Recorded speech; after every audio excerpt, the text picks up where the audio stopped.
Eits, sebelum masuk ke dalam alur ceritanya, terlebih dahulu Mimin ingin menyampaikan sesuatu nih. Nah, kabar gembira bagi teman-teman yang ingin menonton novel genre salah paham yang berasal dari Novika. Soalnya Mimin telah mengupload videonya di halaman Traktir Mimin. Namun saat ini Mimin masih menyediakan dua folder dengan judul yang berbeda, yaitu Daniel Steiner dan juga Amael Jericho. Dan sekedar info tambahan, adegan 18 plus dari novel Amael Jericho telah Mimin ceritakan secara eksplisit. Jadi bagi teman-teman yang nonton di video itu, harap menggunakan earphone atau semacamnya. Soalnya Mimin bahkan menyebut benda lelaki dan perempuan secara jelas hingga adegan itu-itunya. Nah, lantas bagaimana cara mengaksesnya? Gampang saja, teman-teman tinggal klik link di kolom komentar yang Mimin sudah pin. Setelah itu pilih konten eksklusif dan silakan beli dengan jumlah gelas cendol yang telah ditentukan. Mimin akan update terus novel salah paham dari novel ini. Jadi ditunggu ya informasi berikutnya dari Mimin. Oke, itu saja, mari lanjutkan videonya.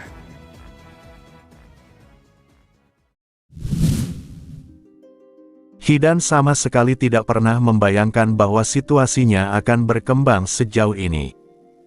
Awalnya, perintah yang ia terima dari Red Moon sangat sederhana, hanya menyampaikan pesan bahwa Red Moon akan segera mengunjungi Green Moon secara langsung. Bahkan Hidan sendiri tidak mengerti mengapa perintah itu perlu diberikan, mengingat Red Moon sebenarnya sudah dalam perjalanan menuju Green Moon. Namun, sebagai bawahan, Hidan tidak mempertanyakan perintah tersebut. Ia pun menyampaikan pesan itu kepada Green Moon secepat mungkin, lalu berusaha segera meninggalkan ruangan. Alasannya sederhana, ia sama sekali tidak ingin berada di tempat yang sama ketika Red Moon dan Green Moon bertemu. Sayangnya, keinginannya itu tidak terwujud. Hidan menyadari bahwa Tuhan seolah-olah telah meninggalkannya. Tanpa pilihan lain, ia menoleh ke arah Red Moon dan Green Moon. Keduanya duduk berdampingan, saling berhadapan sambil meminum teh hitam setelah bertukar salam. Bibir mereka tersenyum, dan sekilas suasananya tampak tenang, bahkan romantis. Namun, Hidan merasakan udara di ruangan itu begitu dingin hingga membuat bulu kuduknya meremang. Tak lama kemudian, Red Moon memanggil namanya. Dengan cepat Hidan menjawab. Red Moon lalu memerintahkannya untuk pergi. Tanpa ragu, Hidan mengucapkan terima kasih, membungkuk singkat, dan meninggalkan ruangan secepat mungkin, bahkan tanpa menyadari bahwa kata-katanya sempat bercampur antara pikiran dan ucapan. Setelah Hidan pergi, hanya Red Moon dan Green Moon, Yutia dan Rin, yang tersisa di dalam ruangan. Yutia membuka percakapan dengan mengatakan bahwa ia lega melihat Rin dalam keadaan baik. Rin membalas dengan sopan, mengucapkan terima kasih atas perhatiannya. Mereka bertukar basa-basi dengan senyum di wajah masing-masing. Yutia kemudian menyinggung kabar bahwa Rin harus tinggal cukup lama di Vildagreen, dan Rin mengonfirmasi hal itu. Rin menyebutkan bahwa situasi tersebut semakin disayangkan karena seseorang bahkan sampai merusak lencana yang diberikan kepada Godfather. Percakapan mereka tetap berjalan dengan senyum yang tenang, meskipun nada di balik kata-kata mereka terasa tajam. Yutia memanggil nama Rin dan menegurnya, mengatakan bahwa mengintip adalah tindakan yang tidak sopan. Rin menanggapi dengan menyatakan bahwa ia hanya melindungi Godfather, sama seperti Yutia yang melindungi pihaknya sendiri. Yutia menegaskan bahwa ia melindungi Sang Lord, bukan mengintip.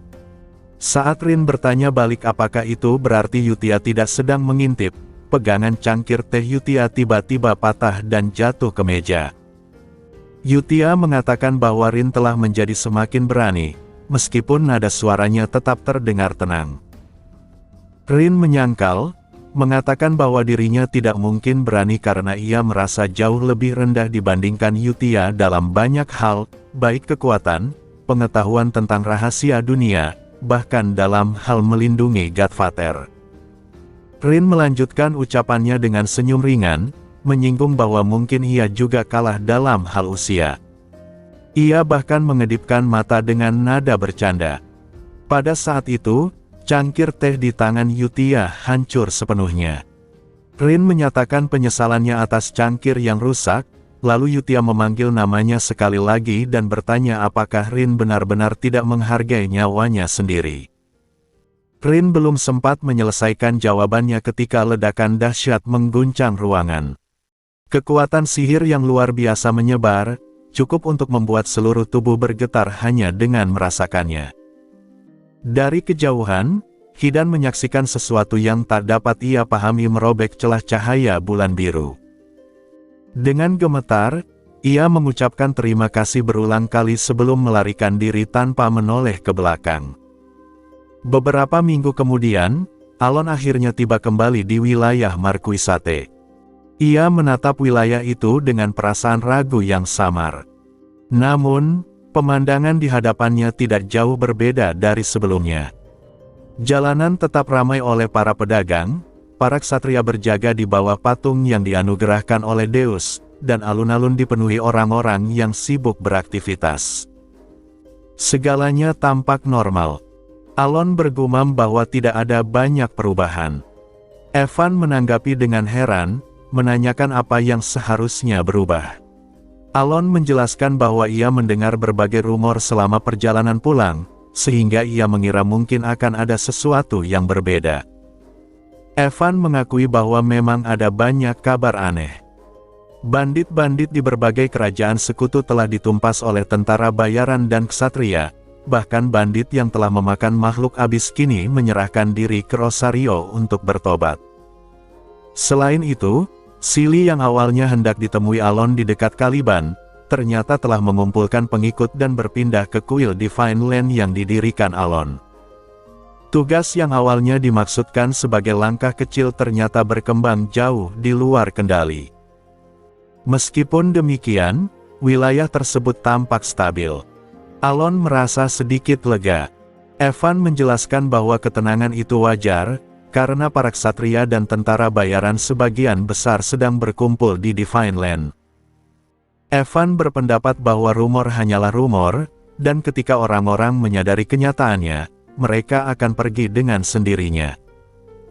Bahkan jika banyak yang datang karena rumor dan kemudian pergi, kedatangan Sili justru akan membuat Divine Land berkembang lebih besar dari perkiraan awal, dan itu bukanlah hal buruk.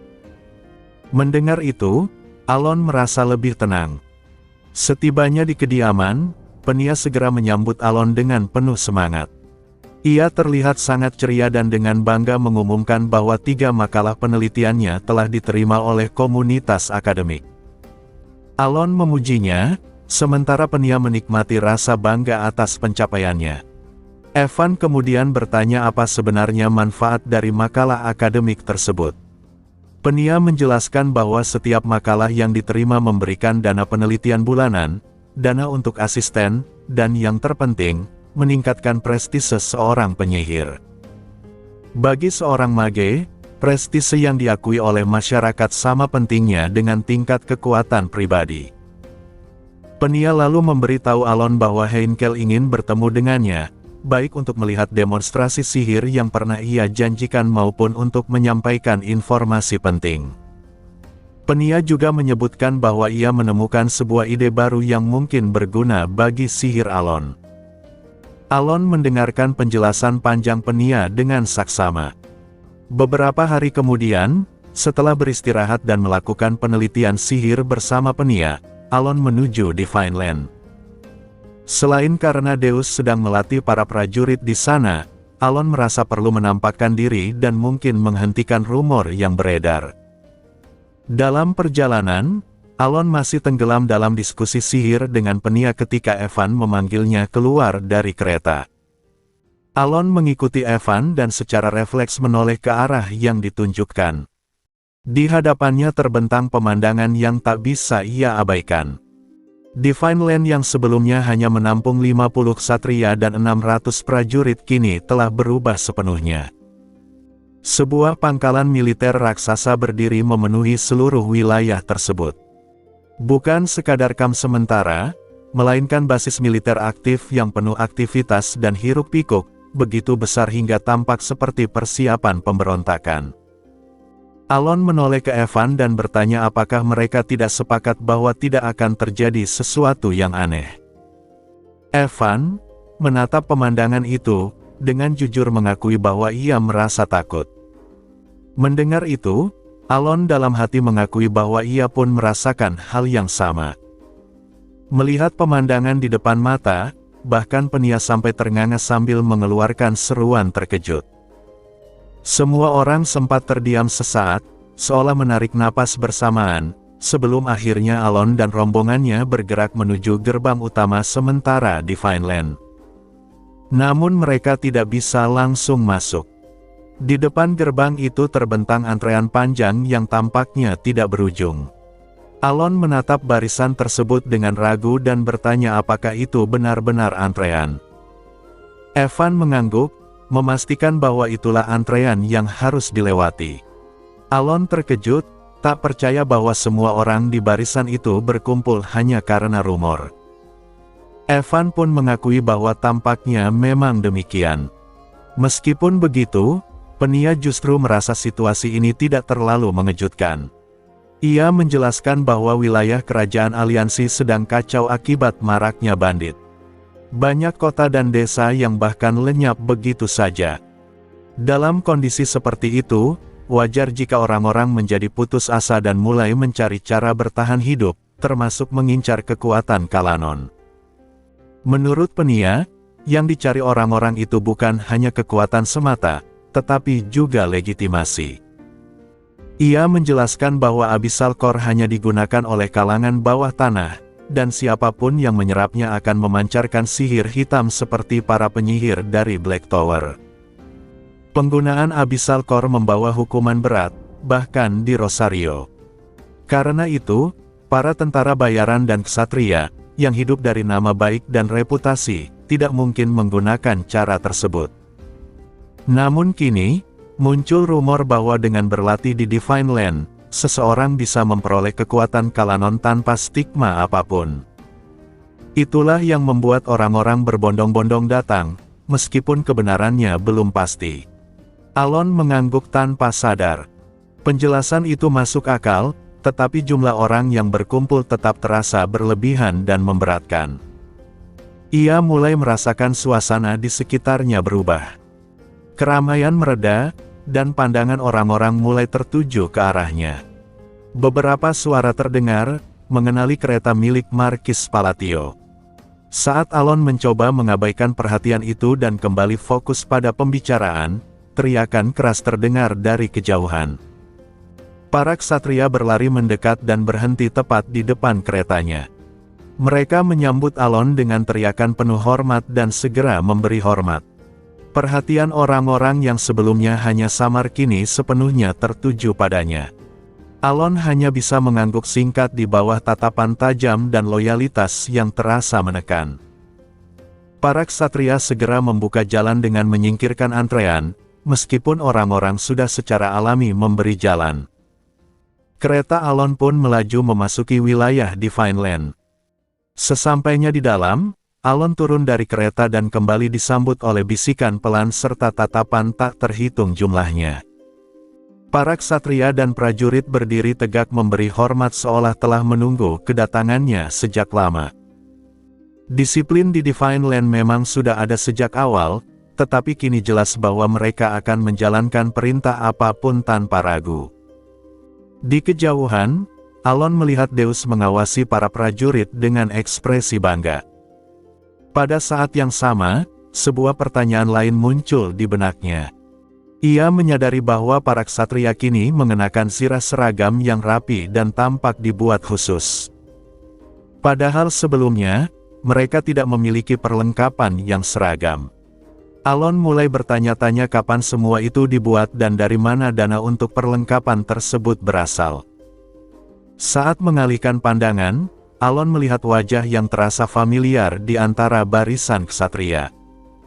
Seorang pria berkulit biru berdiri di barisan depan.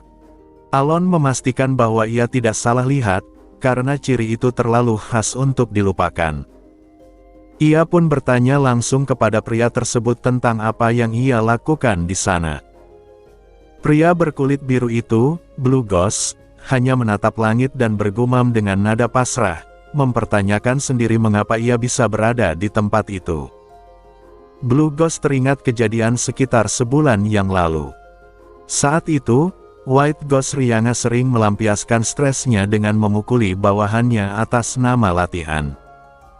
Blue Ghost berniat membawa Alon ke hadapan Rianga untuk menghentikan perlakuan tersebut. Ia pun pergi ke wilayah Marquis Palatio. Setibanya di sana, ia mendengar bahwa Alon tidak berada di kediaman, melainkan di Divine Land yang berjarak 1 hari perjalanan. Maka Blue Ghost pun pergi ke sana. Begitu tiba, keanehan mulai terjadi. Saat ia menanyakan keberadaan Marquis Palatio kepada seorang prajurit, ia malah dianggap sebagai pendatang baru dan dipaksa mengganti pakaiannya dengan seragam latihan. Penjelasannya sama sekali tidak didengar. Tak lama kemudian, ia bertemu dengan Deus. Blue Ghost mencoba menjelaskan bahwa ia tidak datang untuk bergabung sebagai prajurit, melainkan mencari Marquis Palatio. Namun Deus hanya menanggapi dengan tenang dan menyimpulkan bahwa kemampuan Blue Ghost akan terbuang sia-sia jika hanya menjadi prajurit. Tanpa memberi kesempatan untuk menolak, Deus langsung mengangkatnya menjadi ksatria dan memberinya komando atas 1 skuad. Saat itu, Blue Ghost sempat merasa kesal karena tidak seorang pun mau mendengarkan penjelasannya. Ia bahkan sempat mempertimbangkan untuk menghancurkan tempat itu. Namun ia mengurungkan niat tersebut karena 2 alasan. Pertama, Divine Land didirikan oleh Marquis Palatio, sosok yang sangat dihormati oleh Rianga. Jika Rianga tahu ia membuat kekacauan di sana, akibatnya tidak terbayangkan. Kedua, ia mulai merasakan sesuatu yang berbeda.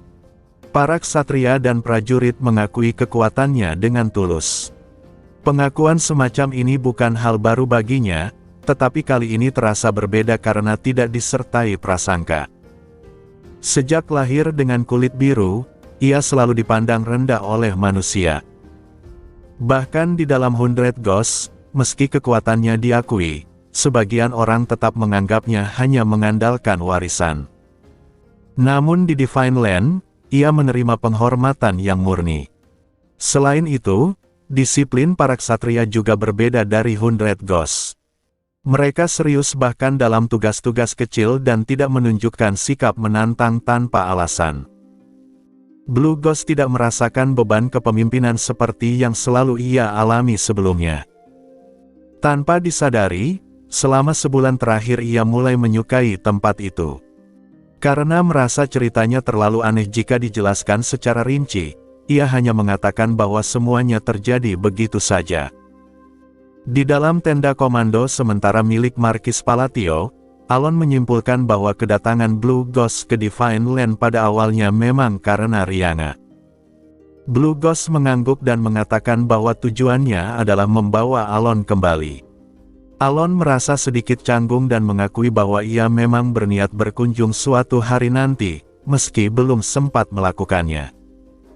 Ia lalu mengatakan bahwa jika Blue Ghost merasa terjebak dan ingin berhenti dari posisinya sebagai ksatria, ia dipersilakan. Namun Blue Ghost menolak. Ia mengatakan bahwa kini ia sudah memiliki posisi dalam ordo ksatria, dan rasanya aneh untuk pergi begitu saja. Meski begitu, ia juga menyadari bahwa seharusnya ia kembali ke sisi Rianga. Ia menghela napas pelan, tampak bimbang. Evan, yang mengamati situasi itu, berbisik bahwa jelas Blue Ghost masih memiliki perasaan yang rumit. Alon mengangguk setuju, sambil bertanya-tanya tentang kelompok 100 Ghosts itu sendiri. Penia kemudian bertanya apakah dengan situasi seperti ini, kekuatan ilahi Alon pasti telah meningkat pesat. Evan pun menyetujui pertanyaan tersebut. Mendengar itu, Alon menutup matanya dan memusatkan kesadarannya ke dalam. Saat itulah ia mendapati dirinya berada di sebuah ruang yang sangat familiar, sebuah ruang dipenuhi cahaya galaksi biru berkilauan. Alon segera menyadari di mana dirinya berada. Tak lama kemudian, sebuah suara menyapanya, menyebut bahwa sudah lama mereka tidak bertemu. Alon mengenali suara itu sebagai milik Kalanon. Namun kali ini, sosok yang muncul bukan lagi gadis muda seperti sebelumnya, melainkan seorang wanita dewasa.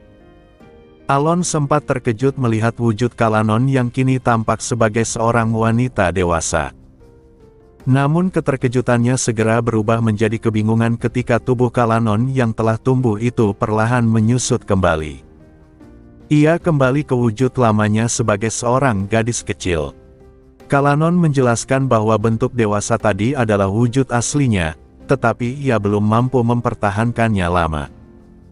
Setelah kembali ke tubuh anak-anak, cara bicaranya pun kembali formal seperti sebelumnya.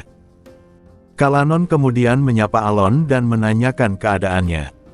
Alon menjawab bahwa ia baik-baik saja dan mengakui bahwa ia sempat memikirkan Kalanon, meski lebih karena rasa penasaran dibanding kekhawatiran.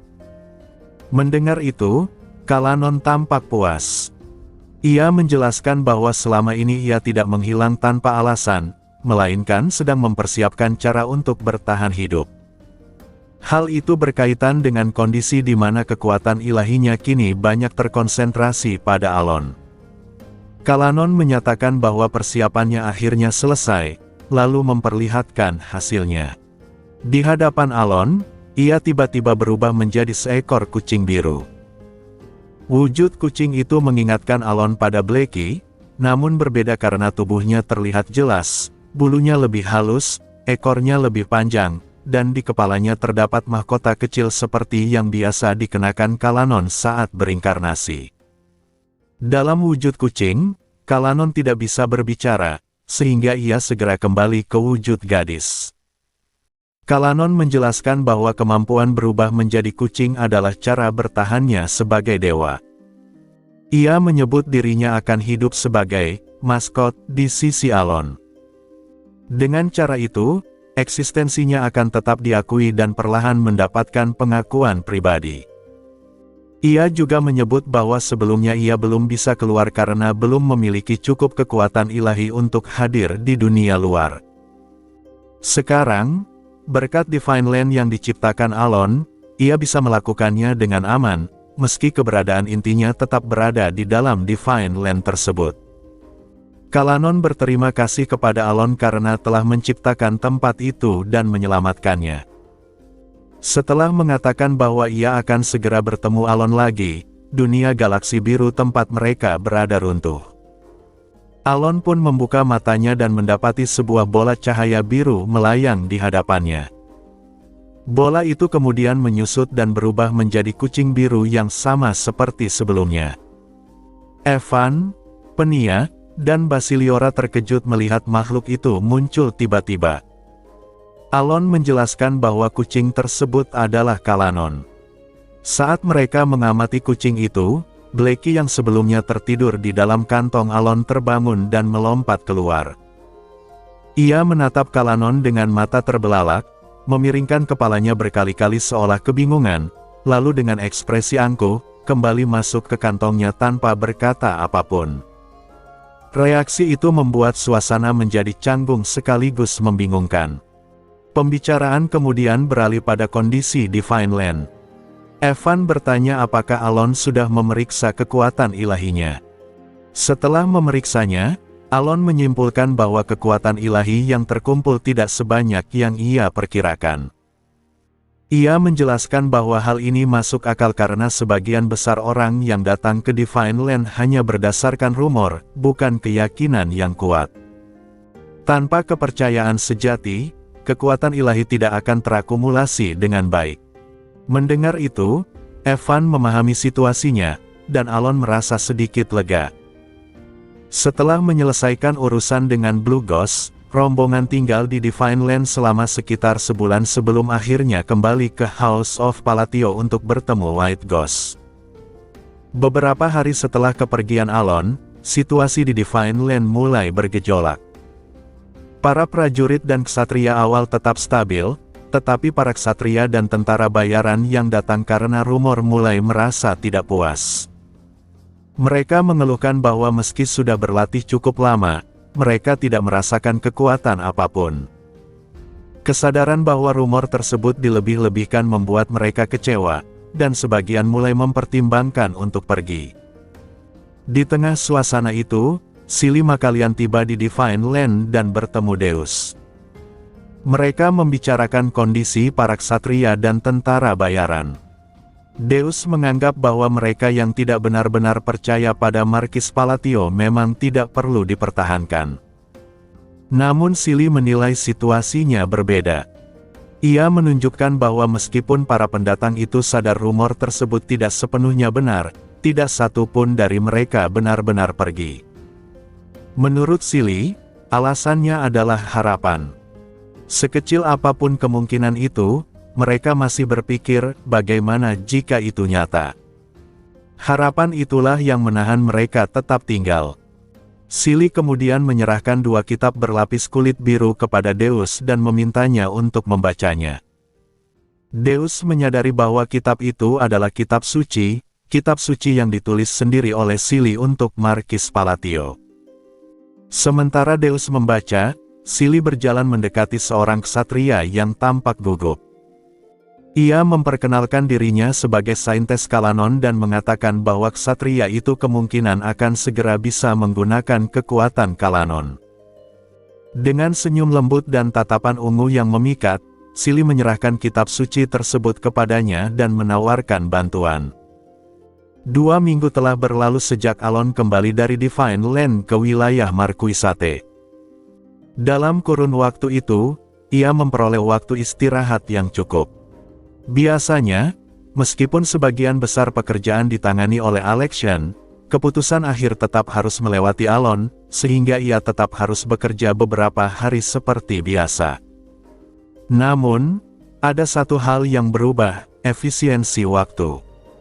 Dengan bantuan Penia, yang dengan antusias membantu pekerjaan administratif demi kesempatan meneliti artefak peninggalan Nangwon, Alon mampu menyelesaikan pekerjaan yang biasanya memakan waktu seminggu hanya dalam 2 hari. Karena itu, selama 2 minggu terakhir, di luar 2 hari kerja tersebut, Alon dapat menghabiskan sebagian besar waktunya untuk meneliti sihir dan menikmati kegiatannya. Di tengah keseharian itu, Alon mulai merasakan sesuatu yang janggal. Saat ia mengungkapkan perasaannya, Penia sempat mengira masalah itu berkaitan dengan sihir, mengingat penelitian mereka belakangan memang tidak berjalan mulus.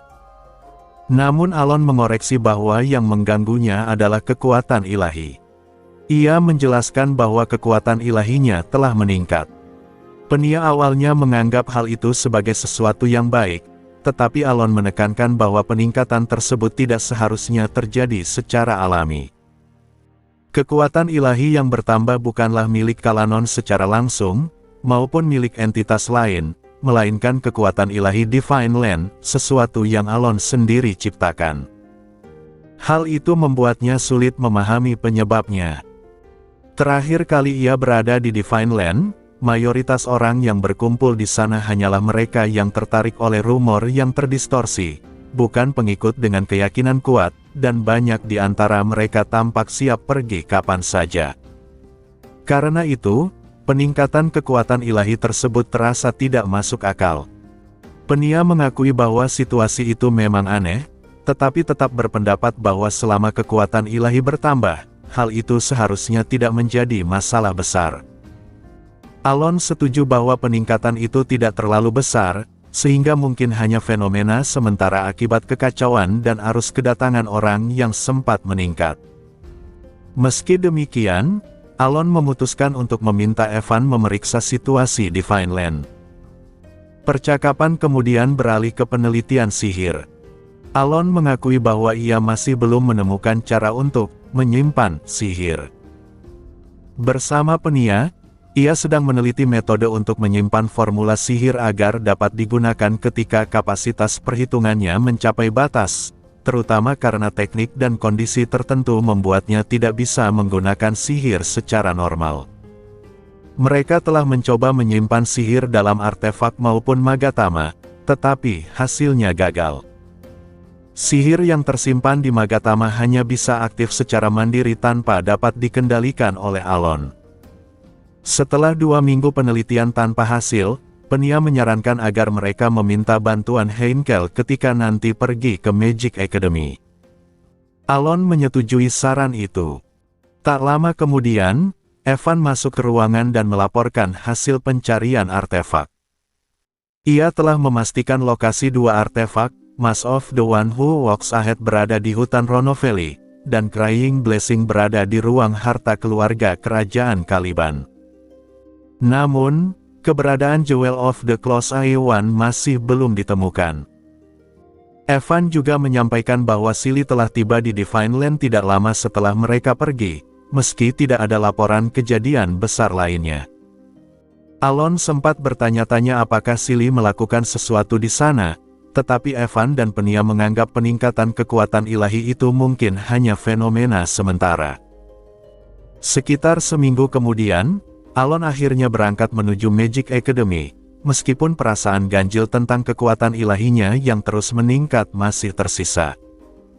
Sementara itu, di Divine Land, Deus Makalian sejak awal tidak menaruh harapan besar pada para ksatria dan tentara bayaran yang berkumpul. Ia tahu bahwa mereka datang karena rumor terdistorsi, keyakinan bahwa berlatih di Divine Land akan memberi mereka kekuatan Kalanon. Dengan motivasi seperti itu, menurutnya, pelatihan mereka tidak akan membuahkan hasil berarti. Namun pandangannya berubah setelah kedatangan Silly. Suatu hari, Deus menyaksikan kerumunan tentara dan ksatria yang mengelilingi seorang ksatria pemalu. Di hadapan mereka, Silly berdiri dengan senyum tenang. Ksatria itu merasakan kekuatan mengalir melalui pedangnya, dan sesaat kilat menyambar dari bilah senjata tersebut. Meski kekuatan itu segera menghilang, Silly menenangkannya dengan kata-kata lembut, mengatakan bahwa awal selalu sulit dan bahwa kekuatan ilahi akan merespons usaha. Ksatria itu pun memeluk kitab suci biru yang diberikan Silly dengan penuh rasa syukur. Tak lama kemudian, semakin banyak orang mendekati Silly, memohon bimbingannya. Dengan tenang, ia membuka kitab biru dan menyatakan bahwa kekuatan ilahi diberikan kepada semua yang percaya. Para ksatria dan tentara yang sebelumnya mengabaikan kitab suci kini berebut untuk mendapatkannya. Setelah kerumunan mereda, Deus memuji Silly. Namun ketika Silly menyarankan agar lebih banyak kitab dibagikan, Deus menolak. Ia mengatakan bahwa waktunya belum tepat. Silly menjelaskan bahwa apa yang baru saja mereka lihat hanyalah secercah harapan kecil, seperti nyala lilin yang mudah padam. Ia menegaskan bahwa sebagian orang masih ragu karena harapan itu belum cukup kuat. Menurut Silly, mereka yang segera mengejar kekuatan ilahi adalah yang relatif lemah, sementara mereka yang tetap ragu justru lebih kuat.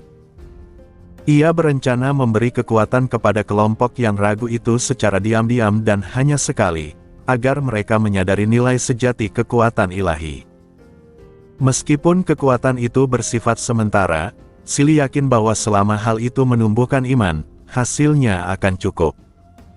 Ia menegaskan bahwa kitab suci belum akan dibagikan secara luas hingga orang-orang mulai menanamkan iman satu sama lain dan melihat yang ilahi sebagai sesuatu yang istimewa. Pada saat itulah, menurutnya, semua akan menerima anugerah ilahi. Melihat senyum Silly yang dalam dan tatapan matanya yang berkilau berbahaya, Deus mulai bertanya dalam hati apakah sosok di hadapannya benar-benar adik perempuan yang dulu ia kenal. Lebih dari seminggu telah berlalu sejak Alon meninggalkan wilayah Marquisate menuju Magic Academy. Dalam perjalanan, Evan melaporkan bahwa jumlah Strain Guides yang muncul belakangan ini meningkat dibanding sebelumnya dan mulai menimbulkan berbagai masalah di beberapa wilayah. Meskipun para bandit sebagian besar telah diberantas, Evan menyebutkan bahwa kelompok seperti itu akan selalu bermunculan kembali. Namun, menurutnya, masalah terbesar saat ini bukanlah bandit, melainkan Strain Guides. Alon merenungkan laporan tersebut. Ia menyadari bahwa kemunculan Strain Guides yang semakin sering memang sesuai dengan alur waktu cerita aslinya. Sudah sekitar 2 tahun sejak awal cerita Psychedelia, yang berarti dunia seharusnya telah memasuki fase pertengahan hingga akhir. Walaupun cerita aslinya sudah sangat menyimpang dari kenyataan yang ia hadapi sekarang, secara garis besar urutan waktu masih terasa selaras.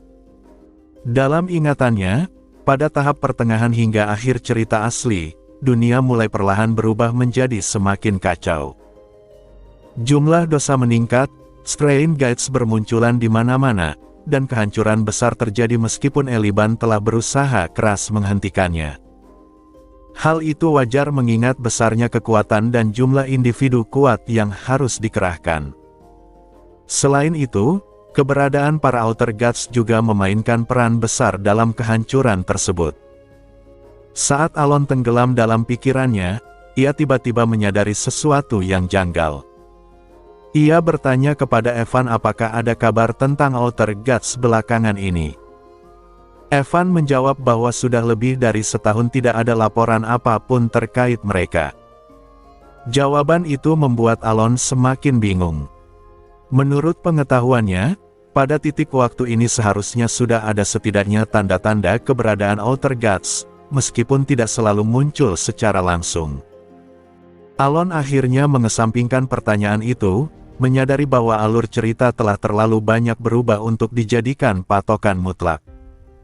Namun, keganjilan itu tetap mengganggunya. Pikirannya kemudian beralih pada Strain Gates. Ia menyadari bahwa keberadaan Strain Gates sebenarnya tidak memiliki hubungan langsung dengan dosa maupun Outer Gods, padahal keduanya merupakan inti dari tema Psychedelia. Bahkan kemiripan antara kemunculan dosa dan Strain Gates terasa tidak sepenuhnya cocok dengan kenyataan yang ia hadapi sekarang. Meskipun demikian, Alon menghentikan renungannya ketika kereta hampir tiba di Magic Academy. Menara penyihir yang menjulang tinggi kembali menyambut pandangannya, sama mengagumkannya seperti setiap kali ia melihatnya. Setelah turun dari kereta bersama Penia dan Evan, Alon menuju perpustakaan tempat Heinkel menunggunya. Tak lama kemudian, Alon dan Heinkel kembali bertemu setelah sekian lama. Setelah bertukar salam singkat, Penia langsung menyinggung pembahasan tentang formula sihir yang pernah disebutkan Heinkel sebelumnya. Ia menjelaskan hasil penelitian mereka selama sebulan terakhir, termasuk upaya menyimpan sihir agar dapat digunakan seperti sakelar otomatis, namun selalu gagal ketika perhitungannya menjadi kompleks atau melibatkan frasa khusus yang digunakan Alon. Heinkel mendengarkan dengan tenang dan menyimpulkan bahwa keterbatasan tersebut memang tidak bisa diatasi dengan kondisi saat ini. Namun, ia mengatakan bahwa ia memahami alasan kegagalan itu dan meminta Alon serta Penia untuk tinggal sekitar 1 minggu sambil menunggu. Ia menyebutkan bahwa ia memiliki sebuah ide. Sebagai bagian dari bantuannya, Heinkel meminta Alon untuk memperlihatkan sihir yang biasa ia gunakan. Ia secara spesifik meminta sihir yang memiliki makna pribadi bagi Alon. Setelah berpikir sejenak, Alon memperagakan Ice Crystal Tone. Meskipun ukurannya kecil, sihir tersebut langsung membekukan area di sekitarnya. Heinkel tidak memedulikan lingkungan sekitar, melainkan fokus sepenuhnya pada sihir yang diciptakan Alon. Atas permintaannya, Alon kembali menggunakan sihir yang sama sekali lagi. Meskipun konsumsi mana cukup besar, ia masih mampu menahannya. Heinkel tampak tenggelam dalam pemikiran sebelum akhirnya menyimpulkan bahwa dugaannya benar. Ia kemudian mengajukan pertanyaan yang tidak biasa kepada Alon, seberapa dalam pemahamannya tentang sihir yang ia gunakan, bukan dari segi penggunaan, melainkan dari sisi sejarahnya. Alon merenungkan pertanyaan itu dan menjawab berdasarkan apa yang ia ketahui, bahwa sihir berbasis mantra dan isyarat tangan berasal dari era Babilonia, dan bahwa sihir modern hanyalah bentuk terdegradasi dari sistem tersebut. Mendengar jawaban itu, Heinkel menyatakan bahwa Ice Crystal Tone yang ditunjukkan Alon sebenarnya adalah bentuk asli dari Ice Spear. Ia kemudian mengungkapkan bahwa pengetahuan tentang bentuk asli sihir tersebut sebenarnya tersembunyi di dalam versi sihir modern yang telah terdegradasi. Sementara itu, di wilayah perbatasan antara Kekaisaran dan Kerajaan Aliansi, di sebuah tempat perlindungan tersembunyi di Tanah Tandus, Namwon menerima laporan bahwa Jewel of the Close Eye One masih belum ditemukan. Artefak tersebut bahkan belum muncul dalam data apapun, sehingga pencarian harus dimulai kembali dari awal. Namwon meminta agar pencarian dipercepat. Selain itu, informan juga melaporkan perkembangan terkait Divine Land. Berdasarkan penyelidikan mereka, Markis Palatio diduga berniat naik ke langit sekali lagi. Meskipun publik hanya mengetahui bahwa ia menerima wilayah tambahan, di antara para ksatria terpilih sudah beredar pembicaraan yang mengarah pada tujuan yang lebih besar. Namwon menyatakan bahwa jika itu benar mencerminkan niat kakaknya, maka ia akan melakukan apapun untuk mendukungnya. Ia kemudian memerintahkan agar rumor baru disebarkan, bahwa kekuatan Kalanon memang bisa digunakan di Divine Land, serta menyebarkan cerita bahwa pemberantasan bandit oleh Alon merupakan bagian dari rencananya sejak awal. Namwon menegaskan bahwa semua orang harus menyadari betapa luar biasanya sang kakak. Tak lama setelah itu, kembali ke Magic Academy, Alon terlihat berada di luar perpustakaan sambil memakan ubi panggang seperti biasanya. Karena Heinkel tiba-tiba pamit dengan alasan urusan mendesak, percakapan mereka terhenti. Tanpa alasan yang jelas, Alon tiba-tiba merasakan hawa dingin yang aneh dan menggigil, meskipun ia tidak merasa sedang sakit. Keesokan harinya, sebelum kembali menemui Heinkel seperti hari sebelumnya, Alon tengah berbincang dengan Penia ketika Evan datang menghampiri mereka. Evan melaporkan bahwa ia baru saja bertemu dengan pihak yang biasa menyuplai informasi, mirip dengan Guild Informasi, meskipun bukan lembaga resmi yang menetap di wilayah tersebut. Evan kemudian menyampaikan laporan penting, belakangan ini, banyak fenomena aneh terjadi di wilayah Astalon. Mendengar nama wilayah itu, Alon langsung menaruh perhatian. Evan menjelaskan bahwa salah satu fenomena paling mencolok disebut Berserk Transformation. Fenomena ini berkaitan dengan para monster. Saat Alon bertanya lebih lanjut, Evan menjelaskan bahwa para monster dilaporkan saling membunuh. Awalnya, Alon menganggap hal tersebut bukan sesuatu yang benar-benar aneh, karena monster pada dasarnya memiliki kecerdasan rendah dan sering memangsa makhluk lain, termasuk monster jenis berbeda.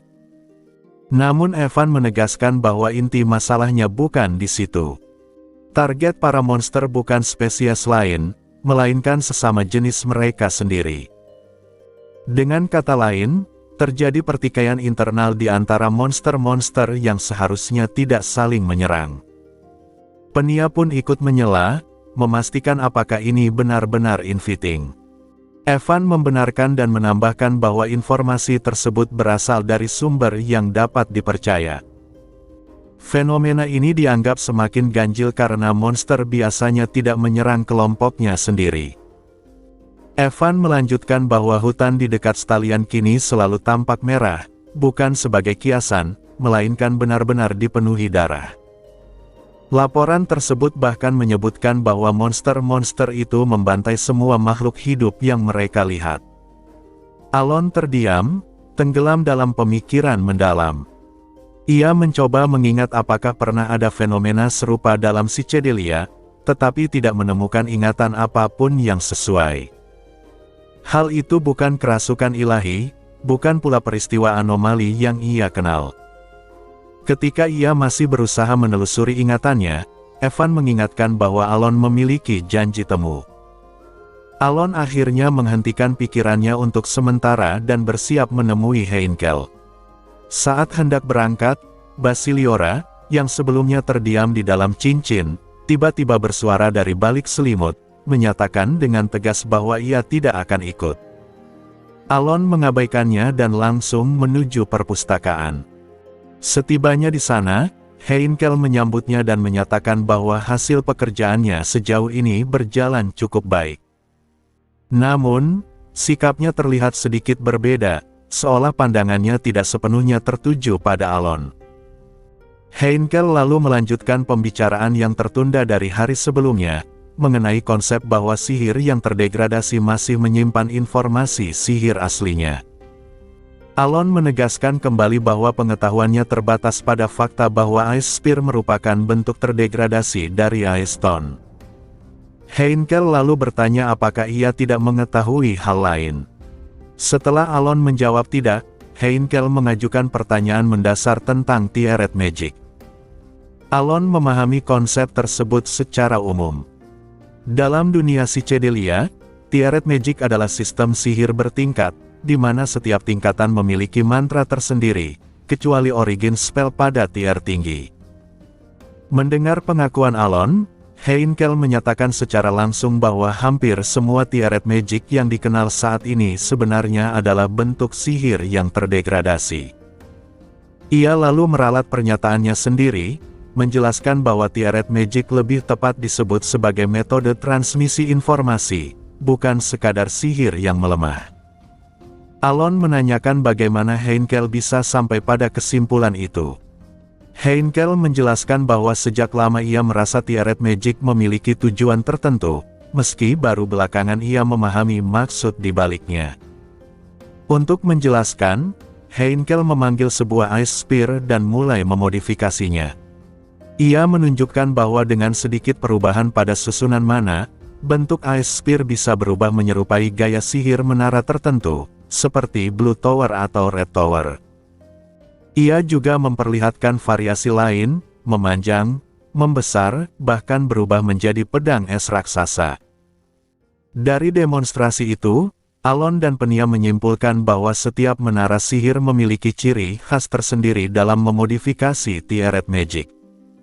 Heinkel membenarkan hal tersebut dan menjelaskan bahwa inilah alasan menara-menara sihir dibedakan berdasarkan warna.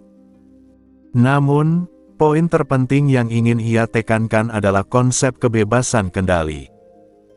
Tidak seperti sihir biasa yang memiliki struktur, jumlah mana, dan susunan tetap, Teared Magic memungkinkan perubahan besar tanpa menyebabkan kegagalan aktivasi atau ledakan. Heinkel lalu memperlihatkan sesuatu yang lebih mengejutkan. Ia menghamburkan mana di udara, lalu dalam sekejap, mana tersebut langsung membentuk Ice Spear tanpa melalui tahapan kompleks yang biasanya diperlukan. Alon dan Penia terkejut bukan karena bentuk mantranya, melainkan karena proses pembentukannya yang instan. Heinkel menegaskan bahwa ini bukan karena kejeniusannya semata, melainkan karena ia menghilangkan semua bagian yang tidak perlu dari proses casting. Menurut Heinkel, pencipta Teared Magic pasti telah mengetahui bahwa sihir tersebut bisa digunakan dengan cara yang jauh lebih sederhana. Namun, mereka dengan sengaja memasukkan langkah-langkah tersebut sebagai informasi yang diwariskan ke generasi selanjutnya. Ia mengakui bahwa ia baru benar-benar menyadari hal itu berkat Penia.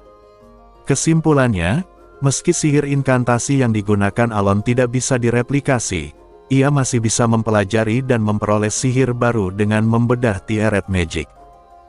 Heinkel menawarkan untuk melakukan eksperimen, mengingat mereka telah menganalisis mantra Tier 1 seperti Light.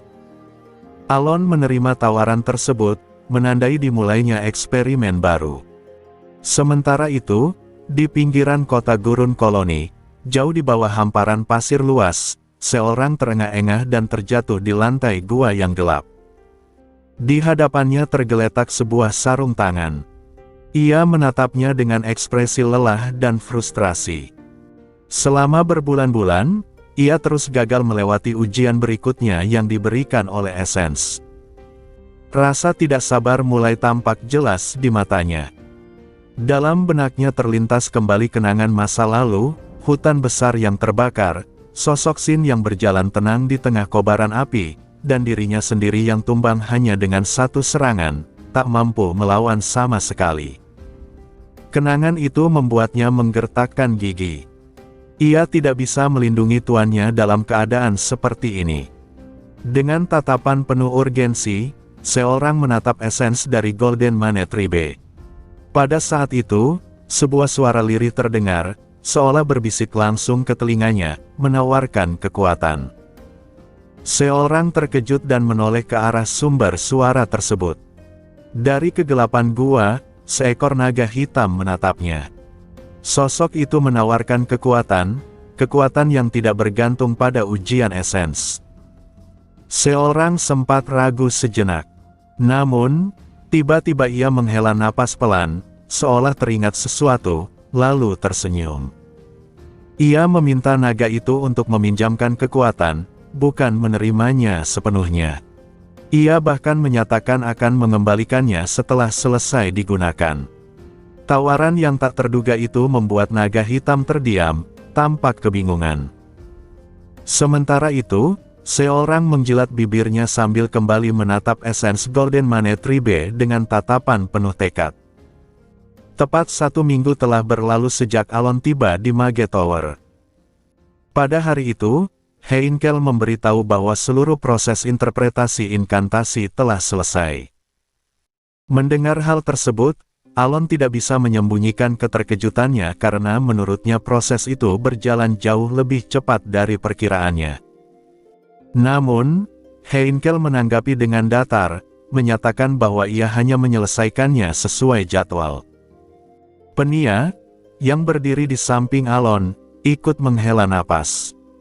Beberapa hari sebelumnya, ia dan Alon telah mencoba mempelajari langsung cara menginterpretasi Tiaret Magic di bawah bimbingan Heinkel. Namun, meski keduanya mencurahkan banyak waktu dan usaha, hasil yang mereka dapatkan hampir nihil.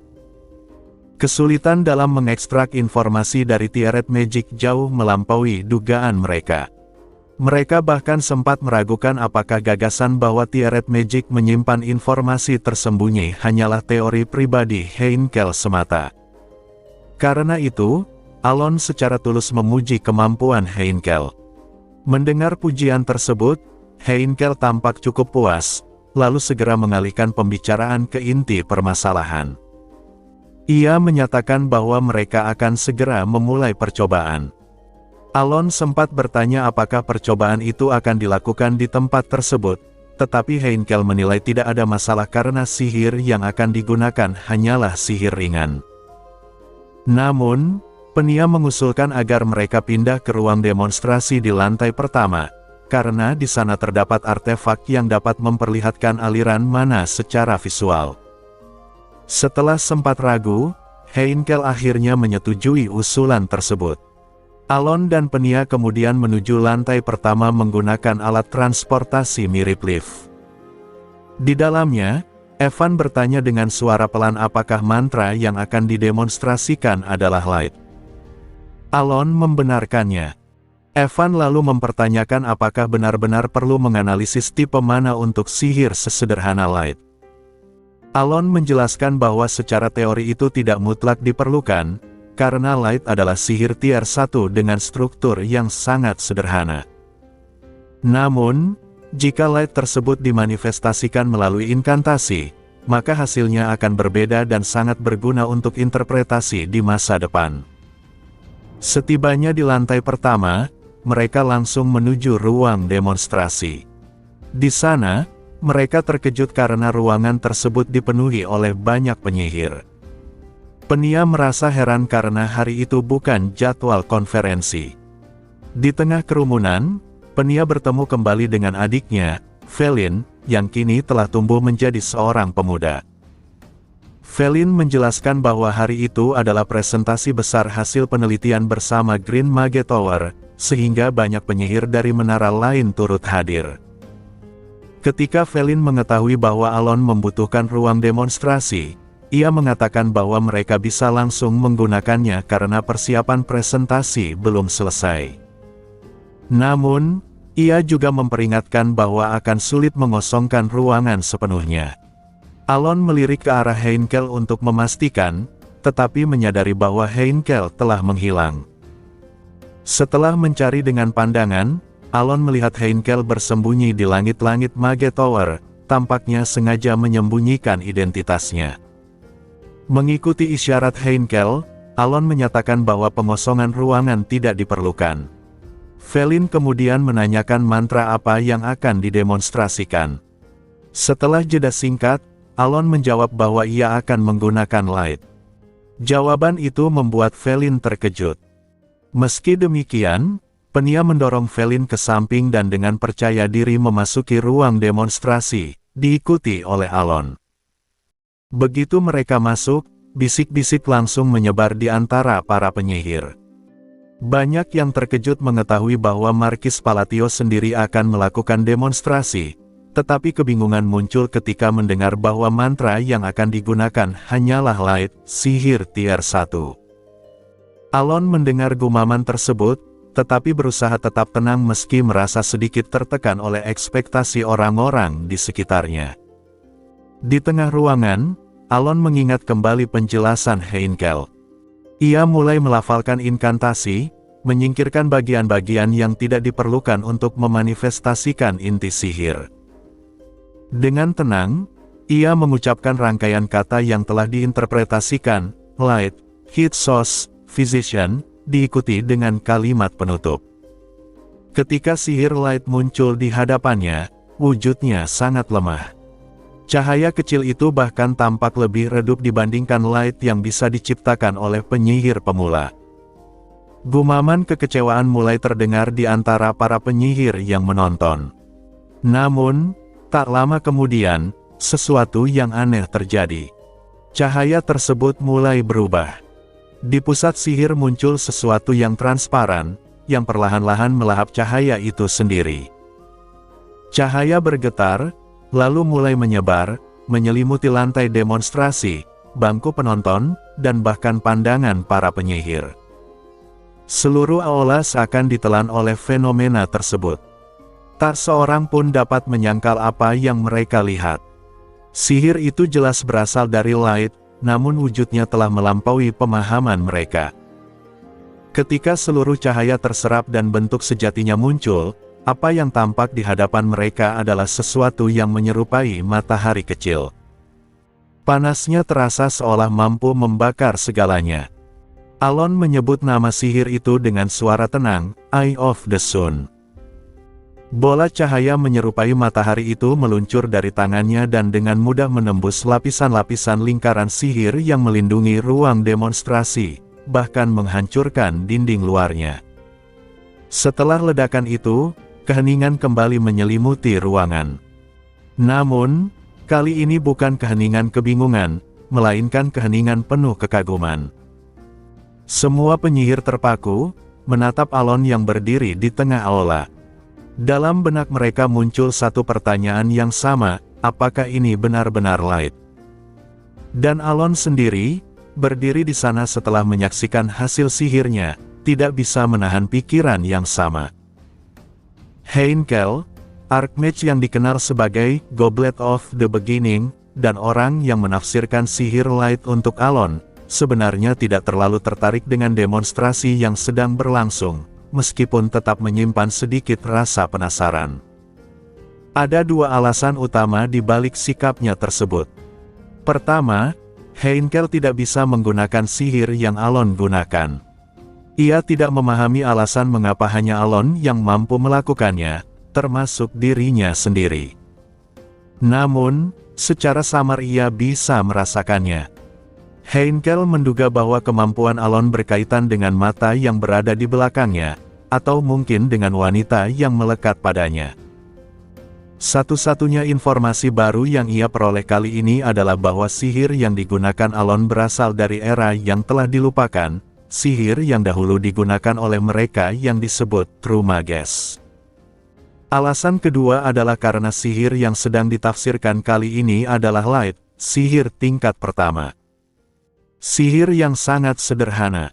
Bagi mereka yang menapaki jalan sihir, ini adalah mantra dasar yang tidak pernah gagal digunakan siapapun. Karena itu, Heinkel tidak pernah memberi perhatian besar padanya.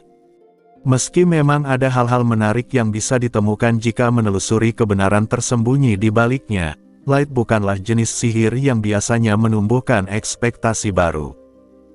Setidaknya, sampai Alon mendemonstrasikan light tersebut. Heinkel menatap kosong para penyihir yang membeku dalam keheningan. Semua penyihir di aula menatap Alon dengan mata terbelalak. Biasanya, Heinkel akan diam-diam mencibir para penyihir seperti itu, mereka yang terlalu bersemangat hanya karena berhasil menggunakan sihir sederhana. Namun kali ini, ia tidak bisa tertawa. Ia belum melihat wajahnya sendiri, tetapi yakin ekspresinya tidak jauh berbeda, bahkan mungkin lebih terpukul dibandingkan para penyihir lainnya. Sejak menyaksikan sihir Alon secara langsung, Heinkel secara naluriah mulai bersiap membongkar sihir bertingkat lainnya untuk mengekstraksi informasi. Rasa ingin tahunya yang telah tumpul selama berabad-abad, akibat kebosanan dan kebiasaan mengajar penyihir yang menarik perhatian, kini bangkit sepenuhnya. Sihir yang diperlihatkan Alon membangkitkan kembali keserakahan yang selama ini ia tekan sambil menunggu datangnya momen berikutnya. Di tengah pusaran keinginan itu, saat Heinkel menatap Alon dengan mata bergetar, Alon justru merasakan gelombang mual yang tiba-tiba muncul. Ia sedikit meringis. Awalnya ia tidak menyadarinya karena terlalu terkejut oleh kekuatan sejati Light, tetapi setelah rasa takjub itu mereda, ia menyadari bahwa dirinya mengalami kehabisan mana.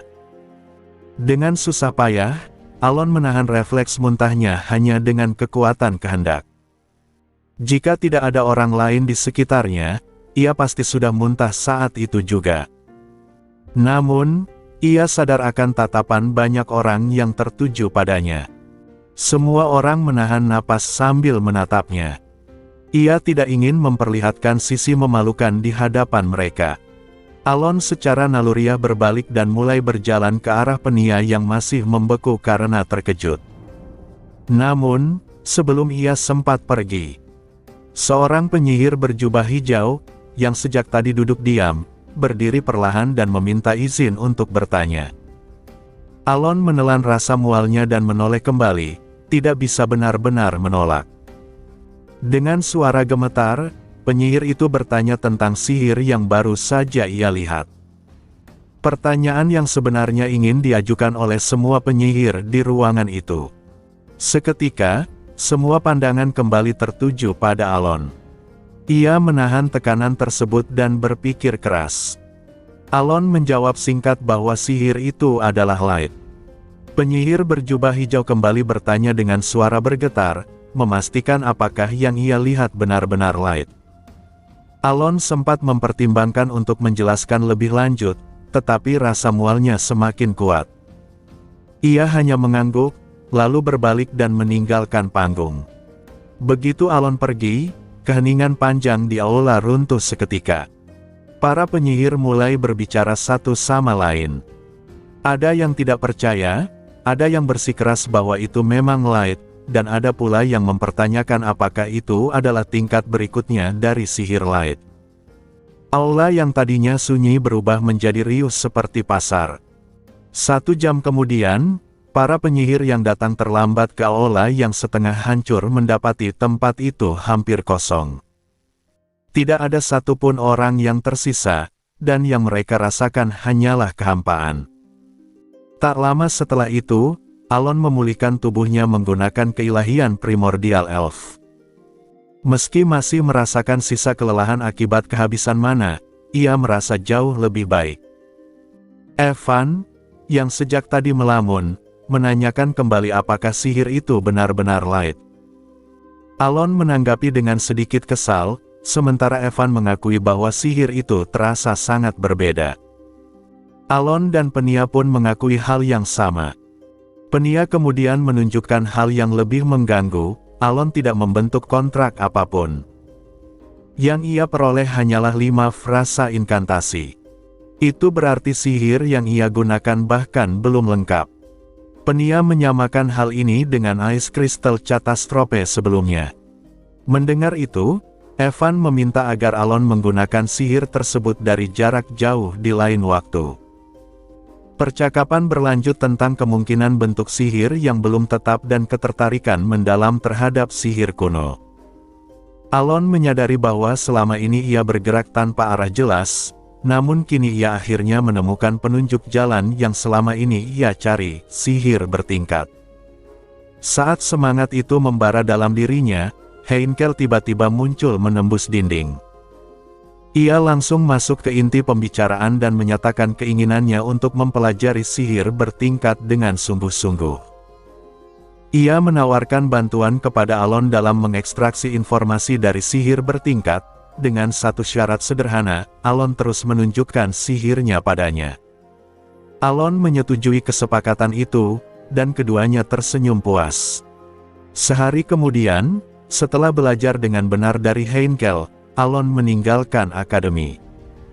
Ia ingin tinggal lebih lama, tetapi tidak bisa meninggalkan Rianga terlalu lama. Sebelum pergi, Alon menyerahkan permata berisi Sparrow kepada Heinkel untuk membantu penelitiannya. Saat Alon, Penia, dan Evan membicarakan rencana selanjutnya, Evan menyampaikan laporan tentang kejadian tidak biasa di Ashtalon, di mana individu-individu kuat dikirim untuk menanganinya. Selain itu, ada juga laporan mengenai Divine Land milik mereka.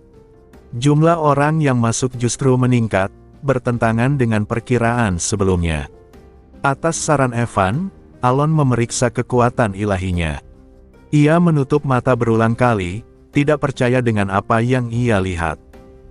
Divine Land yang dulu kecil kini telah berkembang menjadi sesuatu yang berskala planet dan sangat besar. Dalam kebingungan itu, Alon menyadari satu hal dengan jelas, sesuatu yang sepenuhnya berada di luar kendalinya sedang terjadi di dalam Divine Land miliknya. Di bagian utara kerajaan Ashtalon, sebuah hutan berubah menjadi pemandangan mengerikan akibat pembantaian brutal. Daging yang tercabik dan darah memenuhi tanah, membuat area tersebut nyaris tak dapat dikenali lagi. Tiga pria berdiri di tengah kehancuran itu, Palmaon sang Dragonlance, Chonyeonbing sang Barbarian, dan pendekar pedang tersembunyi dari tebing. Ketiganya dikenal sebagai tiga dari 7 kekuatan besar kerajaan sekutu, masing-masing pemilik kekuatan yang mengerikan. Mereka mengamati sekitar dengan ekspresi muram, mengomentari betapa mengerikannya situasi yang mereka hadapi. Palmaon bahkan mulai merasa bahwa menerima tugas ini mungkin adalah keputusan yang merepotkan. Pendekar pedang tersembunyi pun sependapat. Namun, Chonyeonbing mengingatkan bahwa mereka semua datang karena ada sesuatu yang bisa mereka peroleh. Mereka lalu menyinggung Goemon Stone, sebuah benda misterius yang bahkan Guild Intelijen tidak mampu mengidentifikasi sepenuhnya. Informasinya hanya dibocorkan secara terbatas kepada para petarung tingkat atas. Batu tersebut memiliki kegunaan yang mirip dengan Abyssal Core, tetapi dengan perbedaan mendasar. Goemon Stone tidak mencemari energi sihir dan, tergantung asal Goemonnya, bahkan dapat memberikan kemampuan tambahan. Tidak seperti Abyssal Core yang hanya bermanfaat bagi individu lemah, Goemon Stone mampu meningkatkan kekuatan siapapun tanpa risiko.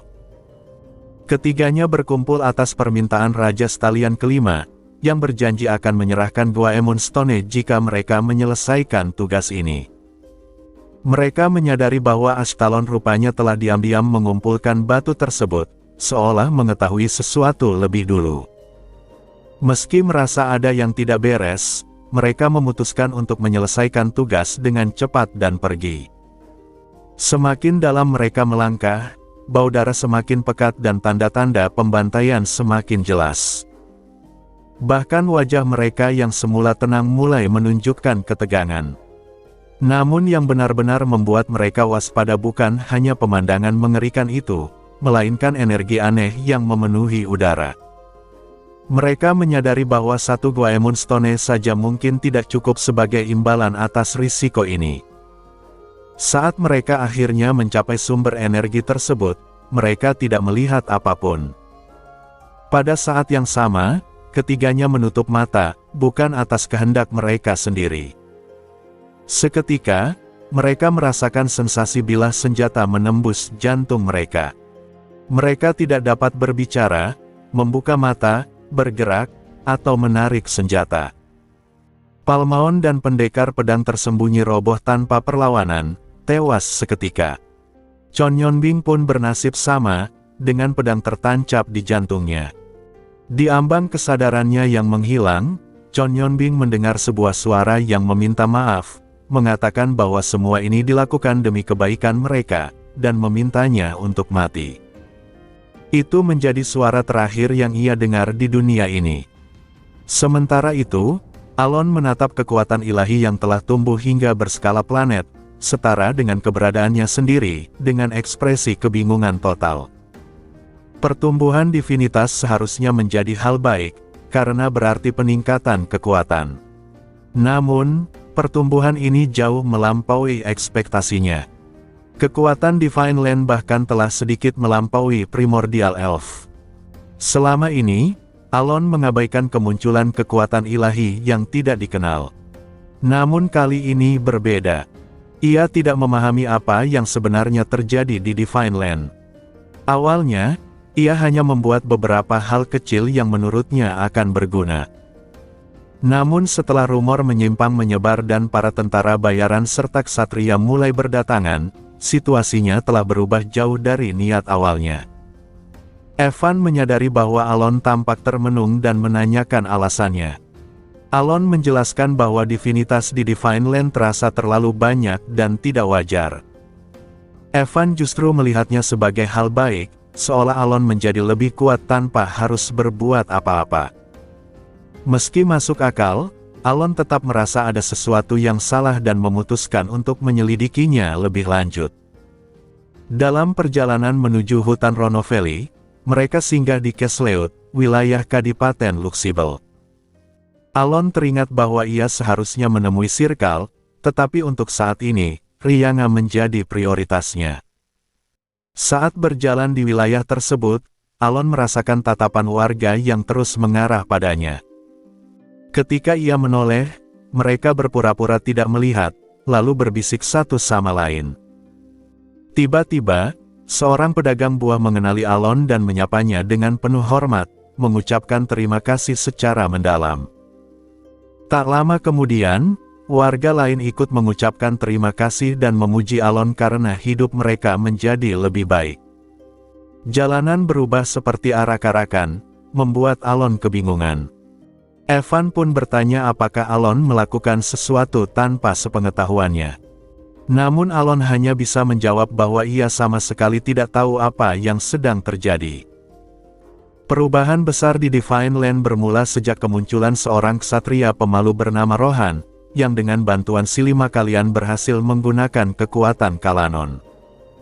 Rohan sendiri mengalami perubahan paling signifikan. Meski belum mampu sepenuhnya mengendalikan kekuatan tersebut dan hanya dapat memanggil petir lemah untuk waktu singkat, itu sudah cukup baginya. Sebagai anak haram dari keluarga ksatria, Rohan berlatih tanpa henti meski tidak memiliki bakat. Seluruh usahanya hanya membuatnya menjadi ksatria biasa. Ia lemah, stagnan, dan penakut. Namun setelah melayani Kalanon, ia kembali merasakan arti pertumbuhan. Usaha dan keyakinannya kini dibalas dengan kekuatan, meski kecil. Rohan menjadi sosok yang dikagumi oleh para ksatria pengembara dan tentara bayaran yang juga membaca kitab suci demi mendapatkan kekuatan Kalanon. Mereka memohon agar Rohan mengajarkan cara untuk percaya dengan benar. Rohan, yang merasa bersyukur, menyampaikan bahwa mereka harus benar-benar percaya, mengutip ayat kitab suci yang menyatakan bahwa kekuatan diberikan sesuai dengan tingkat keyakinan. Rohan menaruh kepercayaan mendalam kepada Kalanon, dan kepada Markis Palatio yang memberinya harapan dan kekuatan. Dari kejauhan, Sili mengamati semuanya dengan puas bersama Deus. Mereka menyadari bahwa sejak Rohan menggunakan kekuatan Kalanon, atmosfer Divine Land telah berubah secara drastis. Ksatria dan tentara bayaran mulai berdoa dan membaca kitab suci dengan penuh gairah. Beberapa bahkan mulai menggunakan sedikit kekuatan Kalanon, memicu semakin banyak orang untuk mengejar kitab tersebut, hingga terjadi perebutan kecil. Sili menyatakan bahwa inilah waktu yang ia maksud. Mereka berencana menyebarkan kitab suci secara bertahap agar keinginan orang-orang semakin besar. Selain itu, mereka juga berencana membuat patung-patung baru dan melakukan deklarasi publik. Menurut Sili, Tidak masuk akal bagi seorang dewa untuk berada di bawah manusia. Deus menyetujui rencana tersebut dengan tegas. Sementara itu, Kalanon yang berwujud kucing, yang telah mendengar seluruh kenyataan Divine Land dari Alon, hanya bisa menatap kosong saudara kandung yang tersenyum licik itu, sama sekali tidak memahami arah perkembangan yang sedang terjadi. Setelah menerima pujian canggung seperti, "Kami percaya padamu. Kau pahlawan desa." Alon melanjutkan perjalanannya menuju gerbang selatan, tempat hutan Ronovelli berada. Begitu tiba, para penjelajah di sana langsung menyambutnya dengan kekaguman. Bahkan ada seorang pemandu yang menawarkan diri untuk mengantarnya ke kamp ekspedisi tanpa meminta bayaran. Dari percakapan dengan para penjelajah, Alon mulai menyadari alasan di balik semua perlakuan tersebut. Mereka menganggapnya sebagai sosok luar biasa yang telah mengumpulkan tentara bayaran dan ksatria untuk membersihkan bayang-bayang yang menyelimuti kerajaan sekutu. Mendengar pujian tulus itu, Alon hanya bisa menanggapinya dengan canggung. Evan, yang berjalan di sampingnya, bertanya dengan suara pelan apakah semua itu benar. Alon membalas dengan nada datar, mengingatkan bahwa Evan sendiri yang mengirim pemberitahuan resmi. Evan pun akhirnya menyadari sumber kesalahpahaman tersebut. Penia, yang mengikuti di belakang, mencoba memahami situasinya dan menyimpulkan bahwa Alon sebenarnya hanya memasang pengumuman resmi untuk menerima penduduk, namun orang-orang menafsirkannya secara berlebihan hingga berkembang menjadi rumor besar. Alon mengiyakan hal itu, meski tetap bingung bagaimana rumor semacam itu bisa menyebar luas. Penia memperhatikan sang penjelajah yang bekerja tanpa bayaran dengan wajah penuh kegembiraan hanya karena bisa membantu Markis Palatio.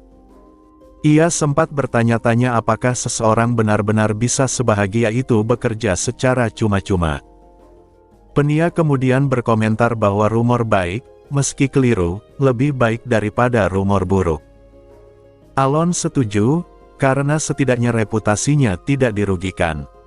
Namun, di dalam hatinya, ia merasakan rasa bersalah.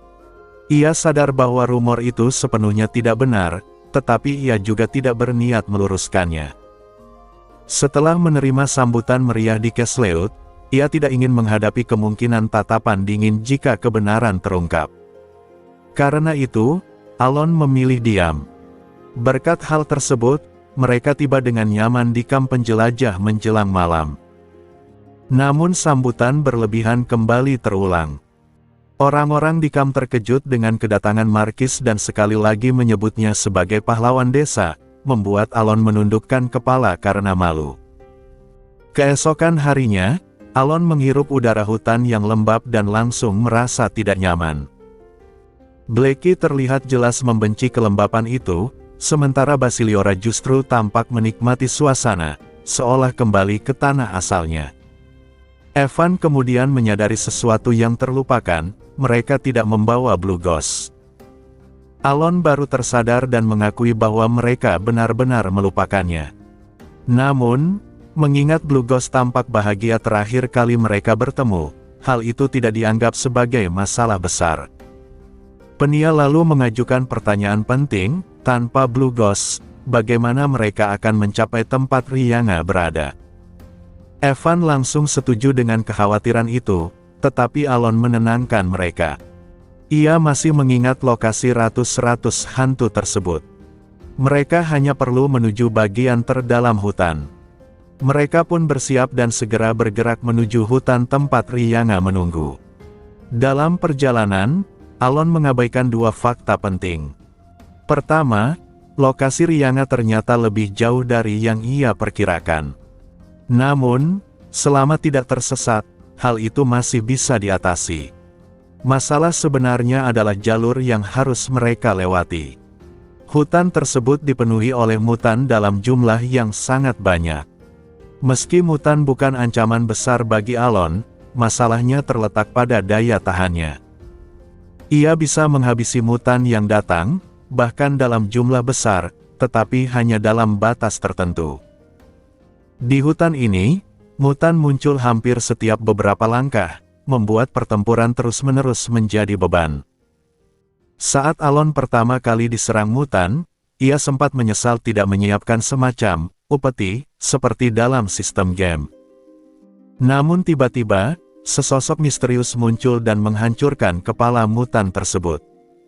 Seorang gadis dengan rambut putih panjang hingga pinggang dan mengenakan topeng goblin. Setelah menyerang, ia langsung menghilang. Hal yang sama terulang beberapa kali. Setiap kali mutan muncul, gadis itu datang, menghancurkannya, lalu menghilang lagi. Alon langsung mengetahui siapa sosok tersebut. Evan dan Penia pun menyadarinya.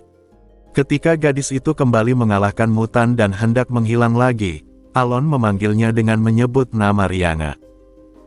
Gadis itu terkejut dan bersuara aneh, tubuhnya membeku sejenak.